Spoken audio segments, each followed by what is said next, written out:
unidentified flying objects.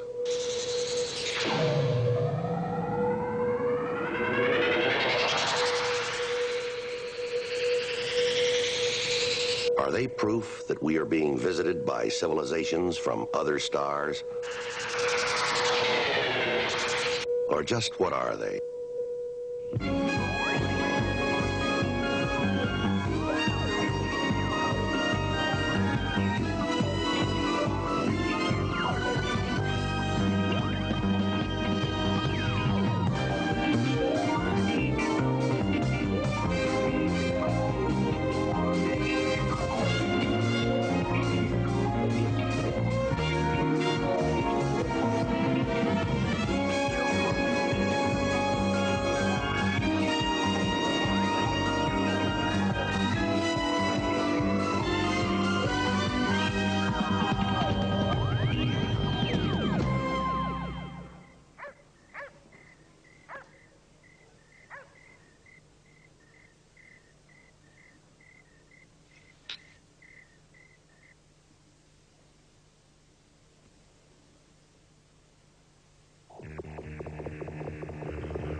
Linda!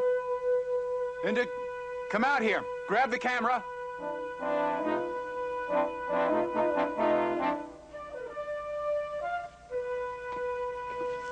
What? I swear, coming out of the north, going like blazes, I have never seen anything like that before.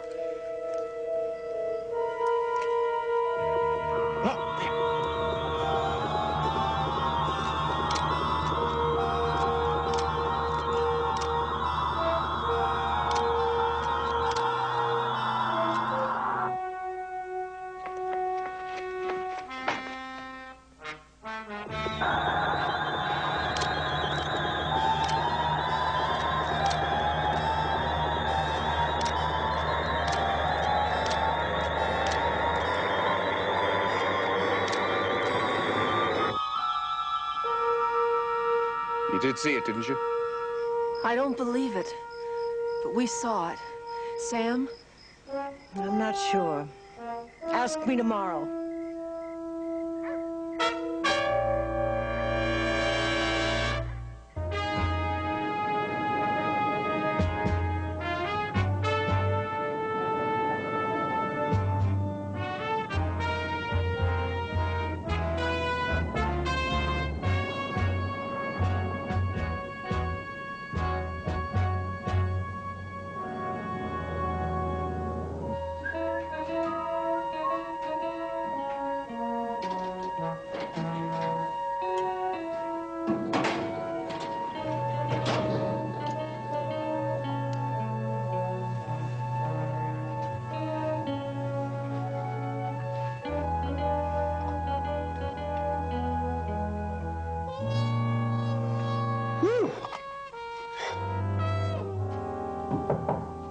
Come in. Sergeant Fitz, permission to enter your quarters. Yes, sir. Come on in, Captain. Sergeant Harry. Sergeant, I'm not one to criticize a man's personal habits, but... Yes, sir? What is that aroma? Well, you see, Captain, ever since I've been here at Wright Pat, these boys from Ohio keep telling me about the large catfish they catch in the Ohio River. Hauling them in about a dozen. Big around as a telephone pole. Now, my magic bait and I, we're going to find out if there's any truth in it. I don't know why I want to know, but what is it? You being an officer and a gentleman, do I have your solemn assurance you won't divulge the recipe to anyone? Harry, I don't think I'm going to get a lot of requests. Bullfrog tadpoles. See what you do. You marinate them with about a pound of pig's liver, and after a while... I get the picture. Oh, they really start to grow. Sergeant Lauders and I rented a houseboat. Going to use them a 3-day pass to defend the honor of South Carolina fishermen everywhere. Where am I? Hate to cancel a pass that's already commenced. Well, if it's important, sir. We got a stack of Twixes from California. Little town near the coast, Davidson. It's north of Santa Barbara. Last night, 28 people reported sighting a UFO. 6 different locations. A mass sighting? Only one thing. Now, Metro predicts a dense fog going to sock in the whole coast. There's a C-141 leaving for Vandenberg in an hour, and if we hustle, we might make it before the airport shut down. If your catfish can wait. Well, that's the beauty of this stuff, sir. It just keeps getting better and better. I bet it does, Sergeant.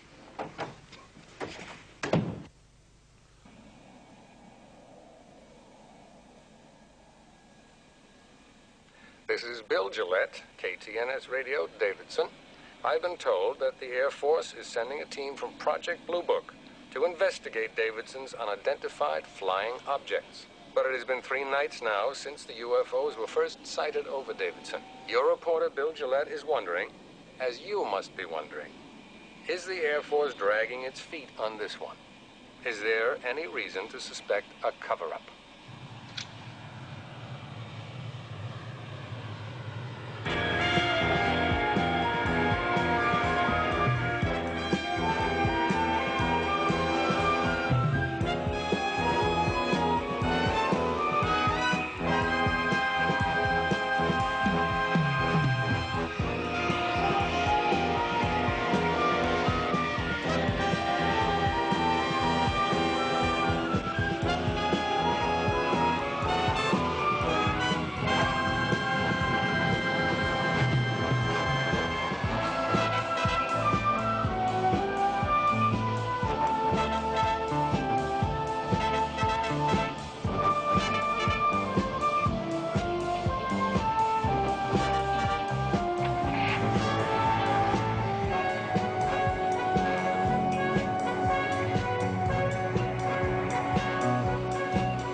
Nice landing in this fog, thanks. No sweat, Captain. Anytime you need a hop, give me a call. Gotcha. Captain Ryan? Finally. Captain Harlan, Public Information Office, Vandenberg. Hi, this is my partner, Sergeant Fitz. Welcome to UFO City. I'll tell you, I've never seen nor read of anything like these sightings. Just wait.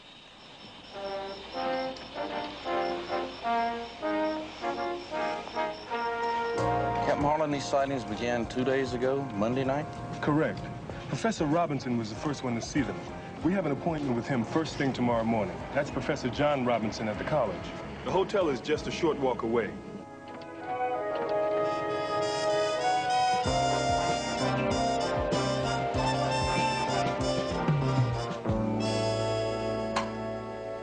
All right, Professor Robinson, can we begin with the first time you saw the lights?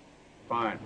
Our friend, Samantha Klein, who's a professor of biology, was over for dinner, and we were discussing the problems involved in teaching our various disciplines. What problems have you got, Sam? You're a full professor? You've got tenure. You can do any research you want. Your future's ideal. Only trouble with the future is that it gets here so much faster than it used to. Ha. Biology's so much simpler. Oh, you social scientists make it sound so easy. Okay, if I want my students to explore paranoid neurosis, now where do I whistle up a dozen of those on short order? You could try the faculty lounge. Oh, come on, Sam, I'm serious. This is getting too serious. Sam and I will whip up a salad. You watch the bird, John.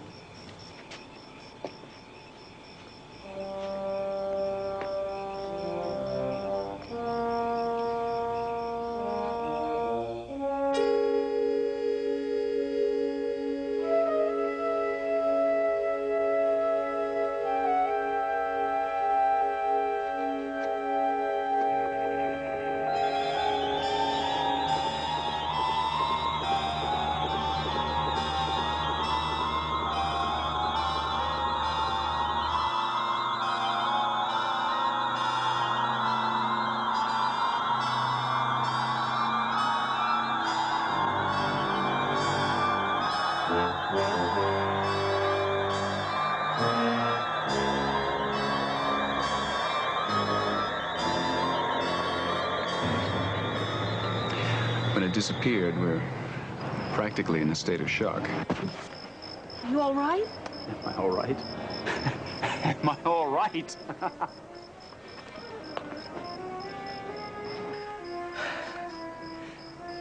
Come on, Sam, you did see something. All right, I saw something, but what was it? You know what it was. It was a UFO. Had to be. Do you really think so? First thing I did was call the paper. But as I was talking, this great idea occurred to me. This is Dr. John Robinson. I teach a course in statistical methods. What a great opportunity for the kids to learn interviewing techniques, right? So I asked the paper to publish my name and my number and to ask other witnesses to call up and tell me what they'd seen. The response was unbelievable. They got more real experience in one day than I could teach them in a whole year of theory.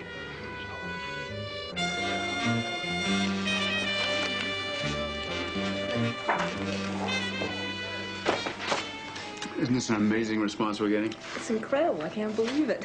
Can you cope? Of course. Well, the next night, Linda and I had to get out of that house or we'd go bananas. Samantha wanted our help with some more precise measurements, so we sat up in the field south of town, and we hoped they'd come back. Dad, a little that way. Down, I can't see. Hold it.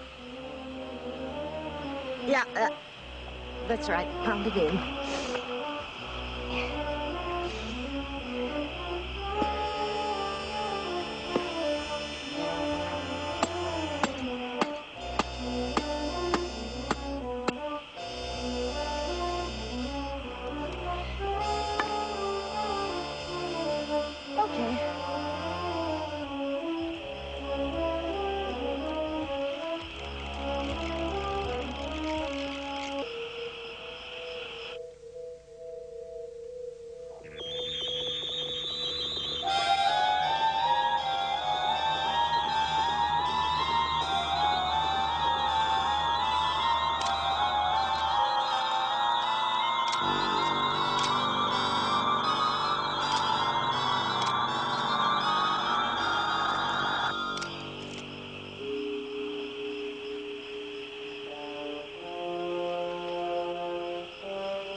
It was as if all of us were looking up into the sky for some mysterious answer.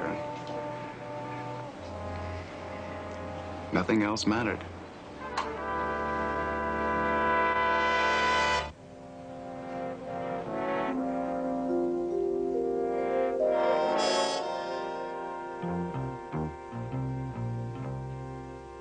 You're right about these. They're not much good, except for this set. Something your people at Vandenberg can get their teeth into, right, sir? Let's concentrate on these for the purpose of detailed analysis. What do you want to do with the rest? Well, they're yours for your files. And if you need more, just walk down the main drag with your service cap in your hand.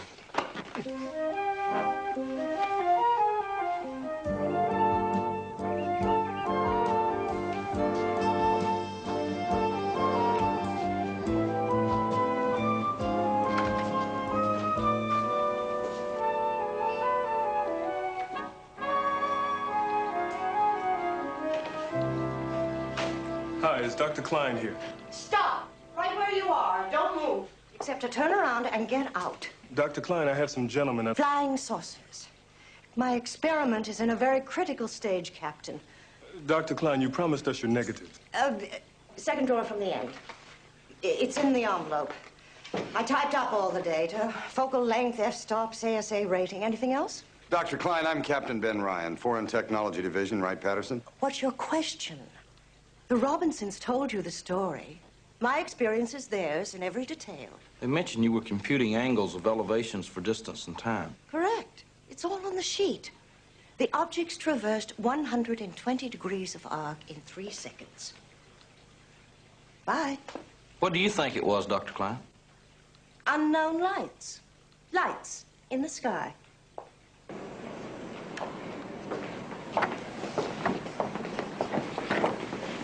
I'd say she's a rather positive person. Reminds me of a third-grade teacher I had. And a master sergeant in pre-flight.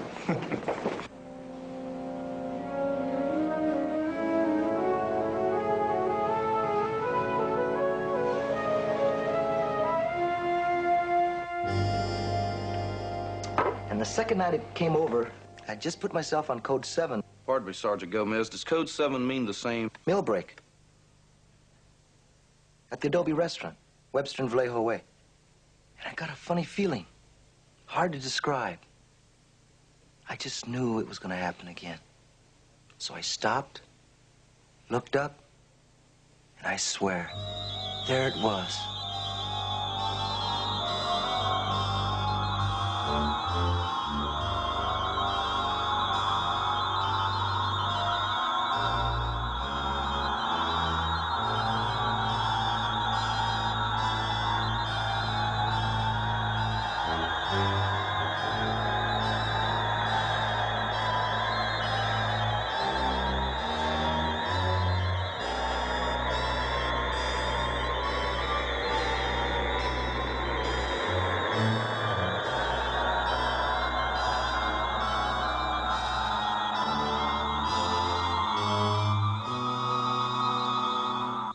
It was truly wonderful.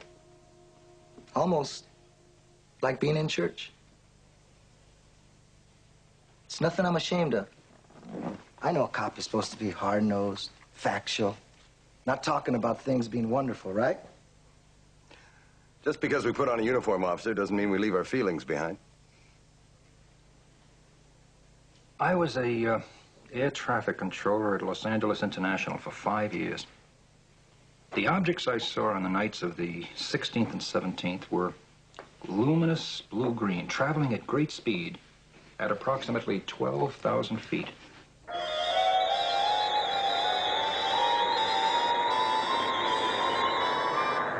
In your experience, sir? In my experience, I've never seen anything quite like it. But I expect to see it again. Tonight. I know they're from another civilization. Outer space. Well, poking around Vandenberg, all those rocket chutes going off, I've seen B-52s. Seen experimental craft out of Edwards. These UFOs don't look anything like that. And they sure go a heck of a lot faster. They don't resemble any ordinary aircraft at all, ma'am? Well, my pictures look like conventional planes. And I never knew our planes flying around here made the coots act so funny. I'm sorry, Mrs. Riker, coots? Fancy name for them is scoters. All us natives call them coots, like a duck. No bird sounds when the UFOs went over. Then, soon as they made that big, sharp turn, the coots all started screeching and quacking.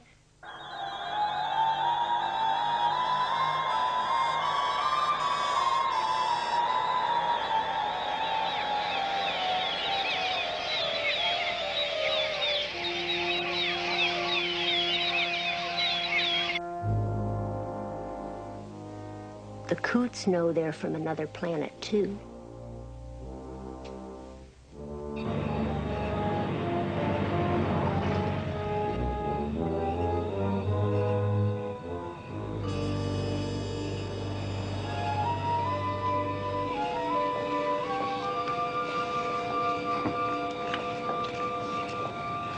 You ever play that game when you were a kid, Sergeant?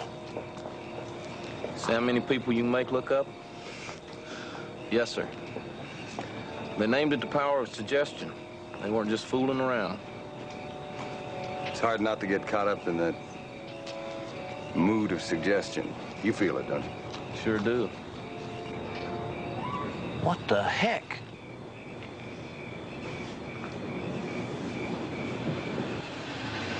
Sergeant Gomez.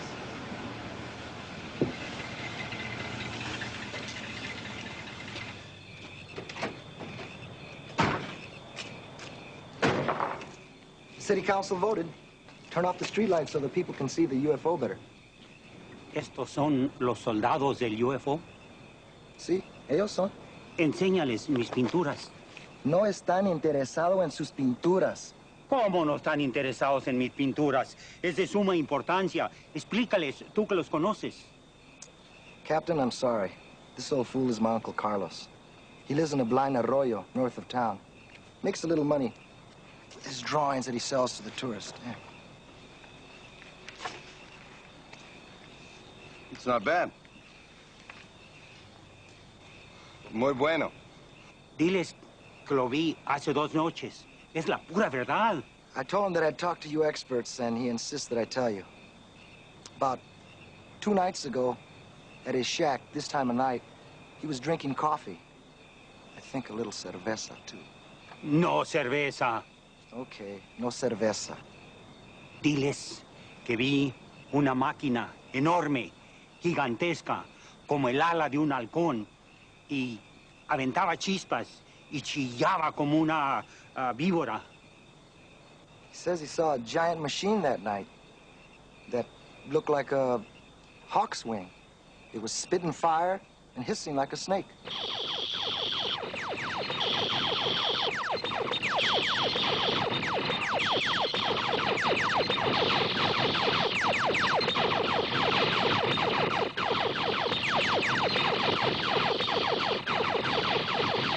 How big was the machine? ¿Qué grande era esa máquina?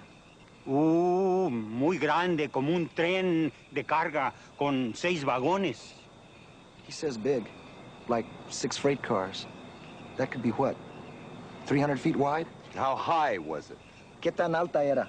Muy alta, como un campanario de una iglesia. He says like the steeple of the church. He has a drawing of it.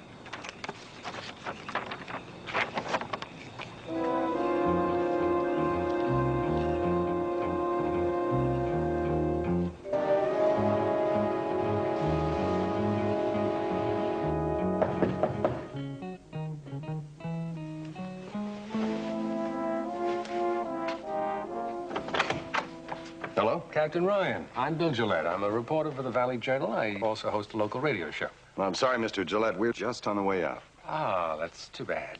Well, I thought maybe you'd like to see an advance copy of today's paper. Anyway.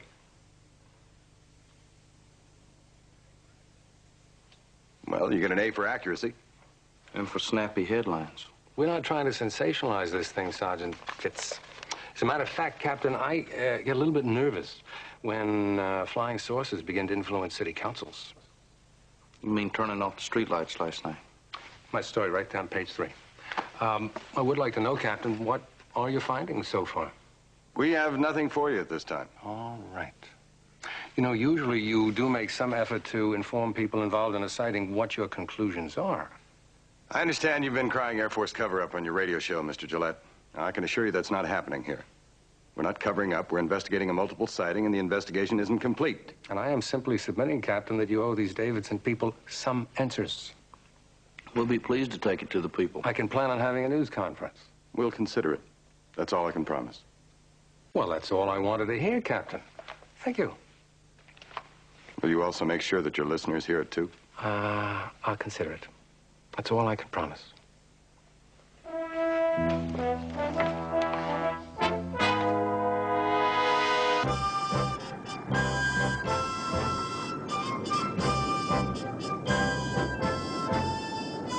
First of all, we plotted the locations of about 50 witnesses on this map of Davidson and its surroundings. Based on that information, we've developed a fairly accurate line of flight for the UFOs marked here in red. Now, this course change, if the object was flying at high altitude, this turn would have to have been a right angle made almost instantaneously. Well, that's consistent with other sightings. So, we're down to Samantha Klein's pictures.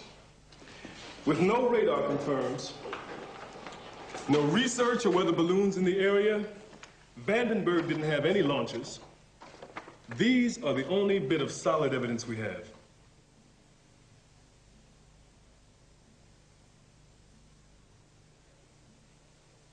It's good that she got this transmission tower as a reference point. I'll say. The Vandenberg technicians break down any estimates of speed, sir? Well, within limits. It could be a vehicle traveling at an altitude of 12,000 feet, about 250 feet in width, with incredibly bright lights, traveling at speeds in excess of 3,000 knots. Or, at the bottom end of the scale, it could be something at an altitude of 150 feet, traveling at 35 miles an hour. Some scale. Sir, you saw it out at the Strip. What altitude did you estimate? I would have guessed at least 10,000 feet with amazingly bright lights. But I'd be the first one to admit that fog is darn misleading. I could only follow them a few degrees within sight of my zenith. Is this a recent issue geodetic survey? Correct? And these are the high-power transmission lines? Right. One of the towers she happened to get. What are they? A standard is 40 meters. 130 feet. Assuming the UFO was at the minimum altitude, this right-angle turn here could have been the result of its avoiding this tower. That's an interesting theory, sir. But let me fill you in on Samantha Klein's negatives. 10 of them, numbered 1 through 12. What's missing? 9 and 10. Marked personal. What does she mean, personal? Why don't you ask her?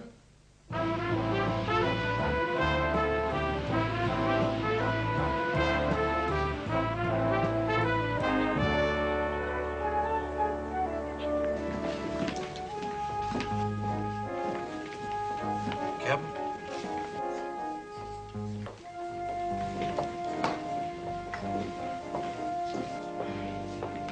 Dr. Klein, could we talk to you for just a minute, please? Haven't got a minute. It's very important, Doctor.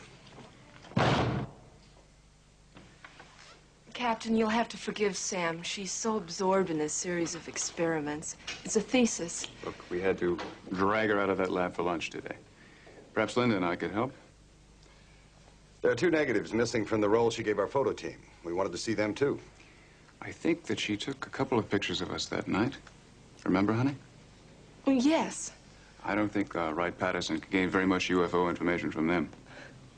Isn't her set really impressive? They're still being analyzed. Well, you have to forgive Sam. I've got a seminar. It's nice to see you both. Dear? Dr. Robertson, one more minute, if we may. Newspaper interview this morning? Oh, boy. Don't blame me. Good old William Shakespeare Gillette makes me sound like a revivalist or something. We must turn on the lights so that they know we're here. I said that as a joke. Look where it gets quoted. He didn't say anything about my concern over the mass hysteria that this town is locked into, or how that kind of thing can grow. I am a laughingstock of the faculty. Just wait till I see that guy. John. Right. Gentlemen, anything that we can do to help, please give us a call.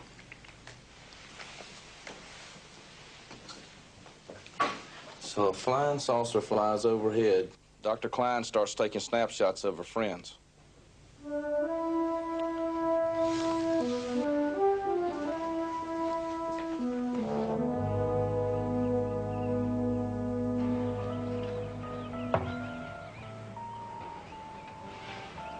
I didn't ask for a drink. Well, I just thought that you... Oh, I know. You thought I needed one. What's next? A little bit of analysis? Maybe a sleeping pill? Well, I wish you would. Maybe then you... get some sleep.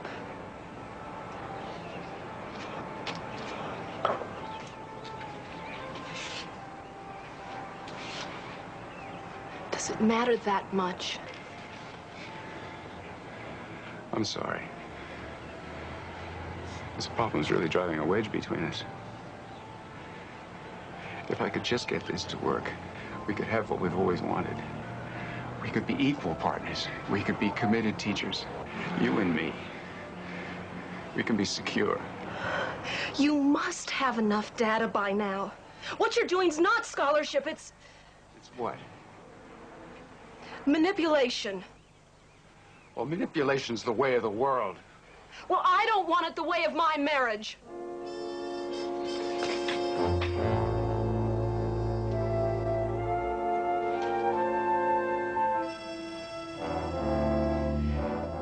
And the first night, it was just as John had taped it for you, except for a few small details. We weren't just talking idly about teaching. John was feeling bitter. I had just received my tenure at the college, my position was secure, but John's. They're gonna let me go, I know it. Don't talk like that. All they insist upon is tangible evidence that you're contributing. Contributing to the grand march of modern American psychology, ta-da? Oh, stop crying in your margarita, John Robinson. You knew when you chose this profession that your advancement in the system would be dependent upon publishing articles, doing recognized research. Those are the ground rules for tenure. Publish or perish. That's what it's called, yes. Well, it helps to be female. That's nonsense. Is it?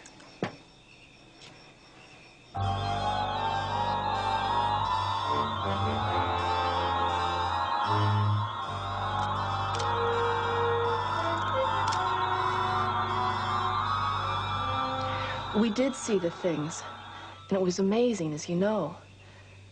But afterward... You all right? Am I all right?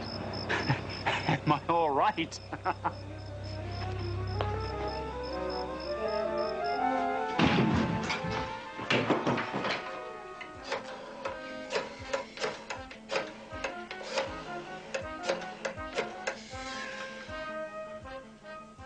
Night desk.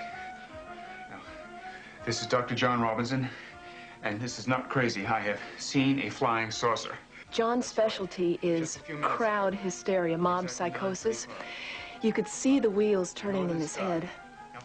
He was going to be the first psychologist to study the effects of a UFO encounter up close. You know the rest. They mobbed us the next day. He was on his way. A breakthrough paper, tenure, maybe even a job at a bigger university. Nothing was going to stop him, not even the truth. We discovered the real truth the next night.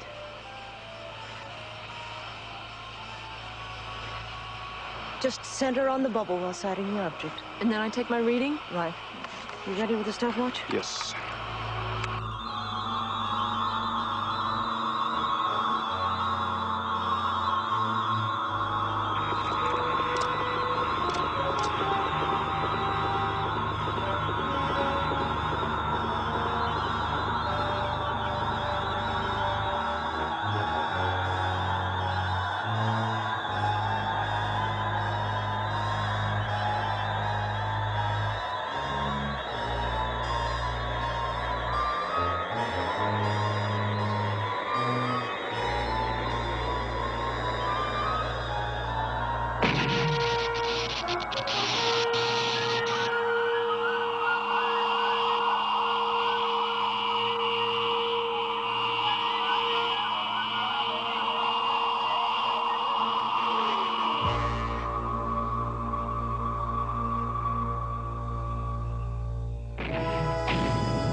Here's number 10, gentlemen. You'll understand why John didn't want you to know about it. It's a new one, isn't it, Captain?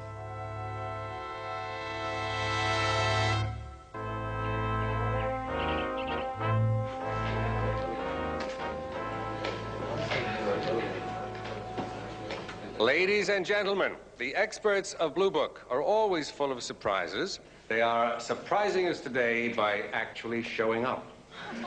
Captain Harlan, thank you very much. Would you come this way, please? Captain Ryan and Sergeant Fitz.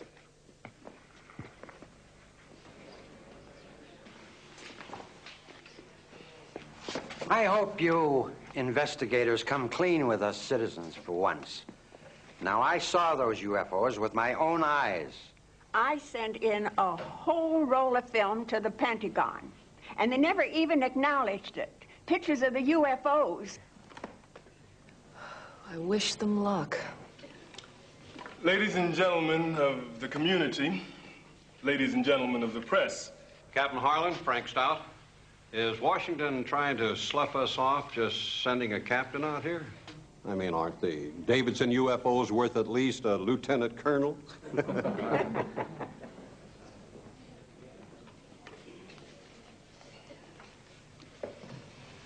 The area of Davidson was overflown on the nights of the 15th, 16th, and 17th by unidentified objects emitting a very bright blue-green luminescence, traveling from northwest to southeast.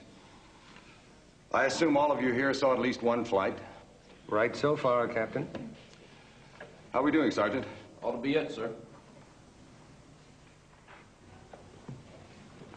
These are photographs taken by you and your neighbors. The excellent enlargements were taken by a member of the college faculty, almost a professional. As you know, always the blue-green color. The objects, all of them V-shaped, boomerang-shaped, if you will. Generally the shape of the Northrop flying wing, which some of you may recall. Flew out of Edwards. But don't try and tell us those UFOs were your experimental aircraft. You're always saying that. Well, we're not saying that, sir. Sergeant? Regarding other possibilities, exhaustive search of radar logs from all monitoring stations. Thorough checks of flight plans show no aircraft in the area at time of overflight. We were convinced that these glowing objects were indeed real. Real what, Sergeant? Air Force photo analysis showed that these objects weren't necessarily flying at high altitudes. They might be as low as 150 feet. Now remember the blue-green color, which is the hue, roughly, projected by your city's street lamps, which are mercury vapor. Now, as you recall, the city council turned off those street lights on the night of the 18th, and no UFOs have been seen since. Okay, Captain, we know all that. Fine. Here's something that none of us knew until a little while ago.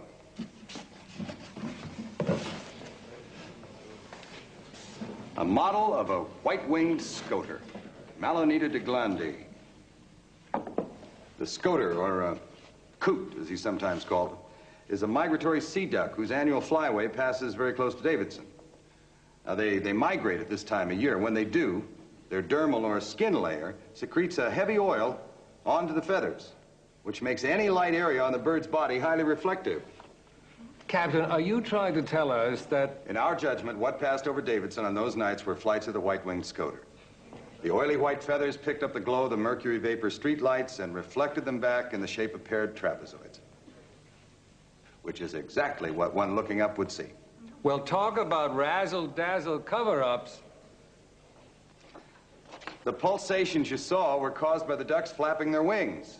And when the lights were turned off... I've been living in Davidson all of my life, and I'm telling you, scoters never flew over here. They fly down the coast, and they fly in long, stringy lines. Never like that in tight patterns like geese. Look, I've been living here for 30 years, and I've never seen it either, sir. But as a professor of biology, I can tell you, scoter do sometimes fly in tight formation. Their flyway is down the coastline. But that's no superhighway in the sky. Their migratory paths vary. And with the drought and the heavy rains, it's probable, in fact, that the patterns would change. Where, Captain Ryan, is any proof? I mean, where is the evidence? I think that Blue Book just struck out. The proof we have satisfies us, Mr. Gillette.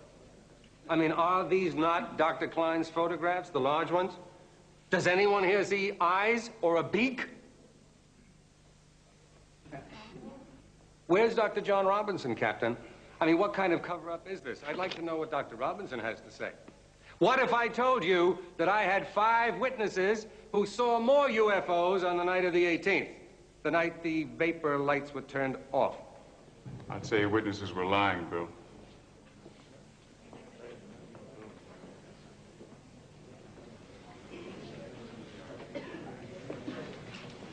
Anybody who saw a UFO on the 18th would certainly have told me about it, I think. As well as the authorities and you, Bill. Captain Ryan, I'd like to thank you for trying to convince these people of the truth without going any further. Because, you see, there is a cover-up here. But it's my cover-up.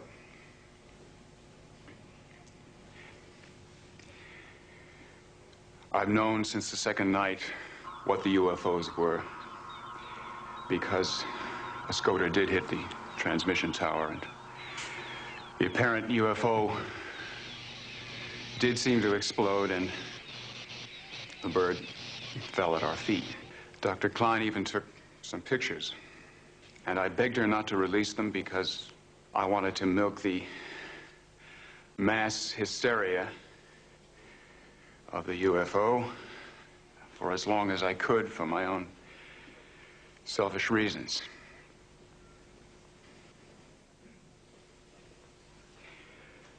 Captain Ryan has those photographs. I suspect he even has the carcass of the bird. Ladies and gentlemen, Blue Book does have the proof. Well, there goes my byline in the New York Times. Not yet. I mean... Mr. Gillette, you don't have 5 witnesses, do you? Nope. But didn't you ever try to run out a bluff in a poker game? Yep. And I've been nailed by the guy with better cards.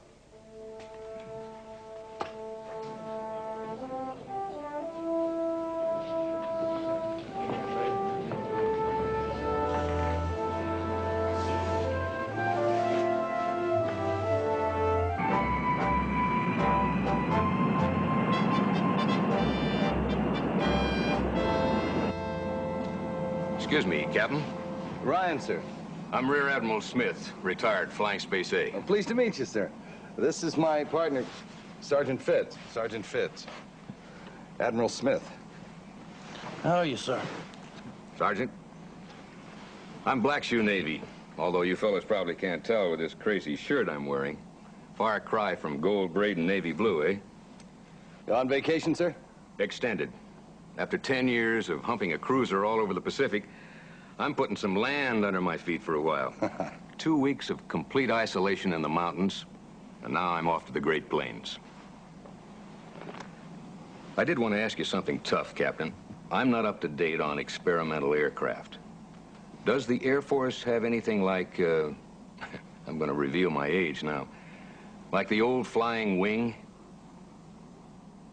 No, sir. There's only the X-24. It's a one-man research vehicle lifting body design. How big is that? Just about fit in the cabin with us. Well, let me tell you something. I saw the strangest thing last week.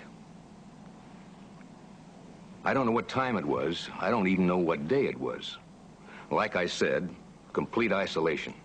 It was foggy, and I was playing my harmonica just before going to bed.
I never saw it again.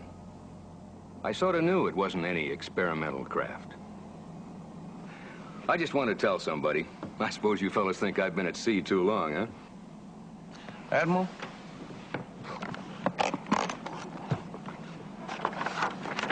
Could you please take a look at this picture, sir? That's it. That is it.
You did see it, didn't you?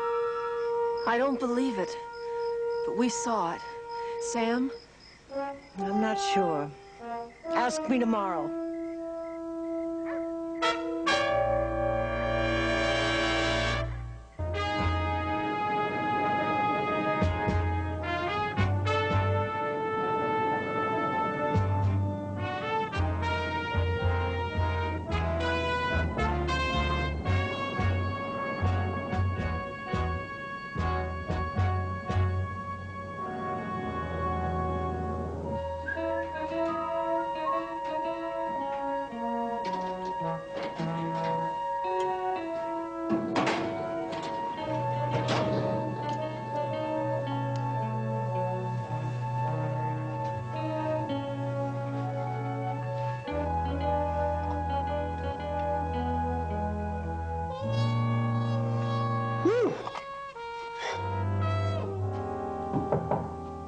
Come in.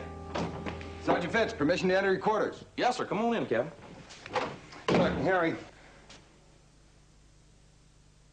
Sergeant, I'm not one to criticize a man's personal habits, but... Yes, sir? What is that aroma? Well, you see, Captain, ever since I've been here at Wright Pat, these boys from Ohio keep telling me about the large catfish they catch in Ohio River. Haul them in by the dozen. Big around as a telephone pole. Now, my magic bait and I, we're going to find out if there's any truth in it. I don't know why I want to know, but what is it? You being an officer and a gentleman, do I have your solemn assurance you won't divulge the recipe to anyone? Harry, I don't think I'm going to get a lot of...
unidentified flying objects.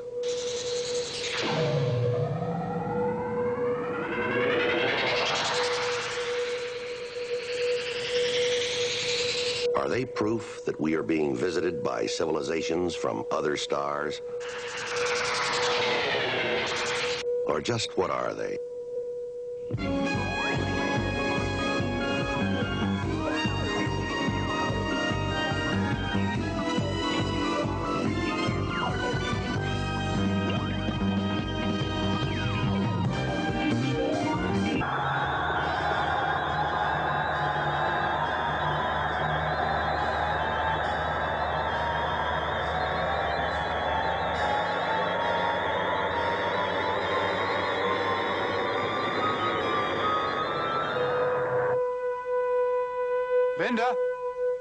Linda, come out here. Grab the camera.